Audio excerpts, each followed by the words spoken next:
ராதாகிருஷ்ணர் காதல் கதை என்பது பக்தி, ஆன்மீகம் மற்றும் தூய அன்பின் மிக அழகான வெளிப்பாடு. இது சாதாரண காதல் கதை அல்ல. இது ஆத்மா மற்றும் பரமாத்மாவின் இணைப்பை குறிக்கும். விருந்தாவனத்தில் யசோதையின் மகனாக கிருஷ்ணர் வளர்ந்தார். அவர் தனது புல்லாங்குழல் இசையால் எல்லோரையும் மயக்கியார். அந்த இசையில் மிகவும் ஈர்க்கப்பட்டவர் ராதை.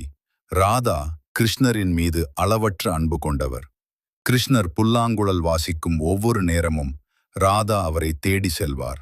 அவர்கள் இருவரின் சந்திப்புகள் ராசலீலா போன்ற தெய்வீக தருணங்களாக அமைந்தது. இது சாதாரண காதல் அல்ல. கிருஷ்ணர் தனது கடமைகளை நிறைவேற்றுவதற்காக விருந்தாவனத்தை விட்டு மதுராக்கு சென்றார். ராதா அவரை பிரிந்த போதும் மனனதில் கிருஷ்ணரை என்றும் வைத்து கொண்டார். அவர்களின் காதல் உடல் ரீதியான சேர்க்கையை விட மனம் மற்றும் ஆன்மாவின் இணைப்பை குறிக்கிறது. அதனால்தான் ராதா கிருஷ்ணர் காதல் இன்று வரை உலகம் முழுவதும் பக்தியுடன் பேசப்படுகிறது.